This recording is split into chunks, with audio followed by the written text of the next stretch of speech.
Friends, ये दोनों organiser मैंने किसी दुकान से नहीं खरीदे हैं, बल्कि बनाए हैं फालतू पड़ी हुई फॉर्म शीट जो कि इलेक्ट्रॉनिक सामान में निकलती है और पड़े हुए बेकार पुराने कपड़ों से। इसको बनाने के लिए हमें सिलाई मशीन की भी ज़रूरत नहीं है। आइए स्टेप बाय स्टेप पूरा प्रोसेस दिखाती हूँ। ये वॉशेबल भी है, फोल्डेबल भी है और इसे बनाना बहुत ही ज़्यादा आसान है और बिना जिप के भी है। के लिए देखिए हमें चाहिए सबसे पहले फॉर्म शीट, जो मैंने 2 पीसेस ले लिए हैं। इसका मेज़रमेंट मैं आपसे स्क्रीन पे शेयर करती जाऊंगी। आप लोग अपने अकॉर्डिंग इसे घटा या बढ़ा भी सकते हैं। और मैंने पुरानी बेडशीट का यूज़ किया, आप किसी भी पुराने कपड़े का यूज़ कर सकते हैं। इसका मेज़रमेंट भी मैं आपसे स्क्रीन पे शेयर कर रही हूँ। बनाने के लिए बस सुई धागा, कैंची, मेजरिंग टेप और कुछ सेफ्टी पिंस चाहिए। पूरी सिलाई हम लोग हाथ से करेंगे, सिलाई मशीन की ज़रूरत नहीं पड़ेगी। अगर आपको सिलाई मशीन चलाना नहीं आता तब भी आप आराम से इस ऑर्गेनाइज़र को बना सकते हैं। तो देखिए मैंने किस तरह से इसे फोल्ड कर लेना है। इस तरीके से इस पर फॉर्म शीट को रख के सुई धागे की हेल्प से मैं इसे सिल रही हूँ। बस फ्रेंड्स, इसमें ध्यान ये रखिएगा कि जो धागा होगा ना वो रजाई गद्दा सिलने वाला मोटा होना चाहिए और सुई भी हमारी बड़ी होनी चाहिए। अब देखिए इस तरह से इसको फोल्ड कर देना है। फोल्ड करने के बाद हम लोग बीच में मार्किंग करेंगे। ठीक है, यहाँ पे हम लोग को सेंटर पे मार्क करना है। अब देखिए यहाँ पे मैंने सेंटर पे मार्किंग कर ली है। इस निशान को मैं डार्क कर दूंगी ताकि आपको अच्छे से समझ में आए। उसके बाद देखिए दूसरा वाला पार्ट लेना है, उसको इस तरह से फोल्ड करना है। दोनों फोल्ड्स फ्रेंड ध्यान से देखिएगा किस वाले को कैसे फोल्ड करना है, तभी आपका ऑर्गेनाइजर एकदम सही शेप में बनेगा। फैब्रिक को हम लोग का थोड़ा एक्स्ट्रा काटना था और फॉर्म के ऊपर रख के फोल्ड करके रनिंग स्टिच लगानी थी। इसी तरह से मैंने दोनों पार्ट्स रेडी कर लिए अब रनिंग स्टिच लगा के। आप देखिए इसको सबसे मेन चीज़ यही है, इसको प्लस के शेप में हम लोग को रखना है। जो निशान हम लोगों ने लगाए थे उन निशानों को अच्छे से मिला लेना है। चारों सिरों पे हम लोग को पिन लगा देनी है ताकि ये अच्छे से फिक्स हो जाए। और हम लोग को अब इसे स्टिच करेंगे तो इसका पूरा बेस बिल्कुल भी सही आएगा, ख़राब नहीं होगा। अगर आप लोग इसे हाथ से नहीं भी सिलना चाहते हैं तो जिसके सिलाई मशीन पे ये मोटी फॉर्म शीट चल जाती है वो इसे मशीन पर भी सिल सकता है। वरना देखिए मैं इसे हाथ से सिल के दिखा रही हूँ, आप बहुत ही आसानी से बिल्कुल इसको बना के रेडी कर सकते हैं घर पे ही। देखिए फ्रेंड्स, इसमें जल्दी करने की ज़रूरत नहीं है। अगर स्टिचिंग बराबर नहीं भी आएगी ना तो कोई फ़र्क नहीं पड़ेगा, क्योंकि ये हिस्सा ना बाहर से दिखाई नहीं देगा। अब इसी तरह दूसरा पीस भी हम लोगों को रेडी कर लेना है। तो ये चारों फोल्ड्स हम लोगों को इसी तरह से बराबर करके सिलाई लगा लेनी है। तो फ्रेंड्स, आपने स्टिचिंग पूरे होते ही बेस अपने आप खड़ा होने लगा है। अभी ये फाइनल नहीं हुआ, अब हमको हैंडल्स इसके रेडी करने हैं।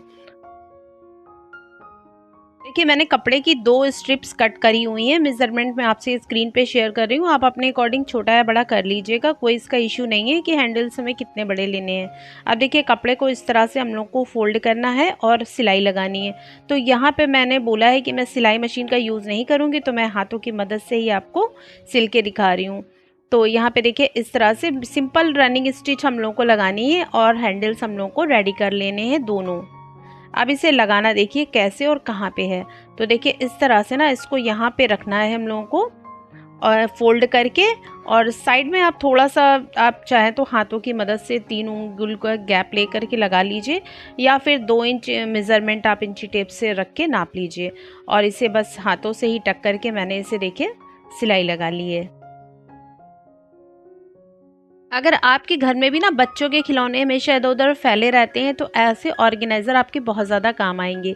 एक ही जगह पे सारा सामान रहेगा और रूम भी बिल्कुल साफ सुथरा दिखेगा। ऑर्गेनाइज़र में आप बच्चों के खिलौने ईजिली रख सकते हैं। इससे ना खिलौने इधर उधर बिखरेंगे भी नहीं और बच्चों को जो खिलौना चाहिए होगा वो भी आसानी से मिल जाएगा। इसके अलावा देखिए मैं इसमें बेडशीट रख के दिखा रही हूँ। डबल बेड की बेडशीट से देखिए कितने सारा इसमें बेडशीट्स मैंने रख दिया है। आप आसानी से इसे काउंट कर सकते हैं। तो काफ़ी सारा स्पेस है, मजबूत है और इसमें हैंडल लगाने की वजह से आप इसे कहीं भी कोने में रख सकते हैं। तैयार है हमारा पहला ऑर्गेनाइज़र। अगर आपको लगा कि पहला ऑर्गेनाइज़र अच्छा था तो दूसरा डिज़ाइन उससे भी ज़्यादा यूज़फुल है, खासकर उन लोगों के लिए जिनकी अलमारी हमेशा बिखरी रहती है। देखिए इसके लिए मैंने 2 फॉर्म शीट के टुकड़े लिए हैं अलग अलग साइज़ के। दोनों का मेज़रमेंट मैं स्क्रीन पे शेयर कर रही हूँ। इन्हें भी ना हम लोगों को जो पहले वाले तरीके से हम लोगों ने कवर किया था ना, 1 इंच काट के इसको कवर करके, इसी तरह से हम लोगों को ये वाले टुकड़े भी कवर कर लेने हैं।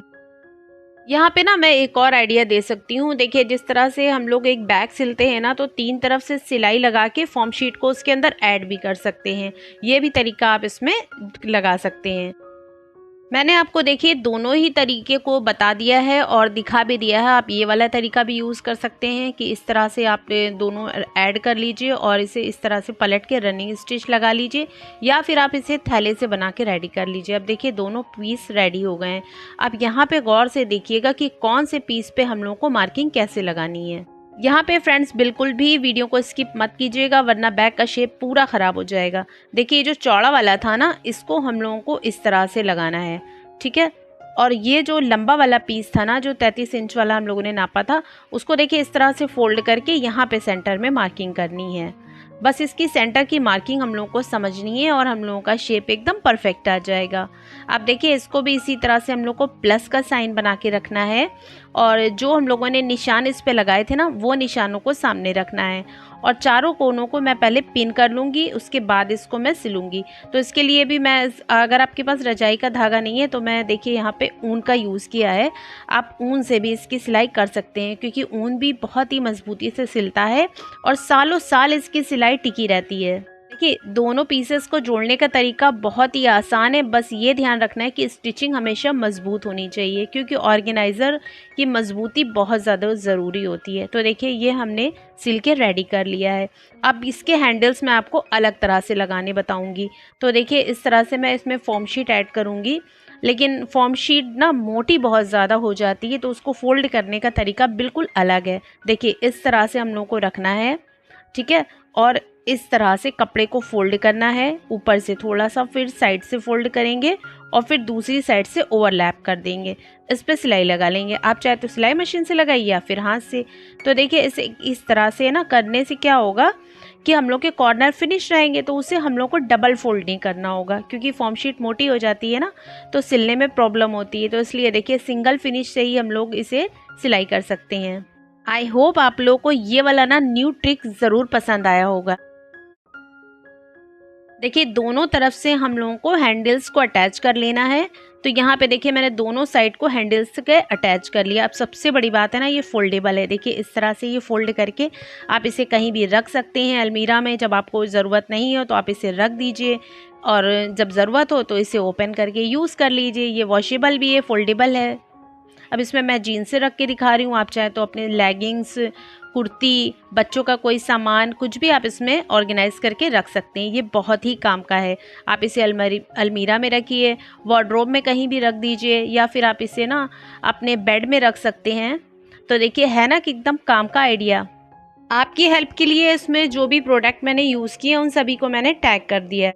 आप चाहें तो यहाँ से भी परचेज़ कर सकते हैं।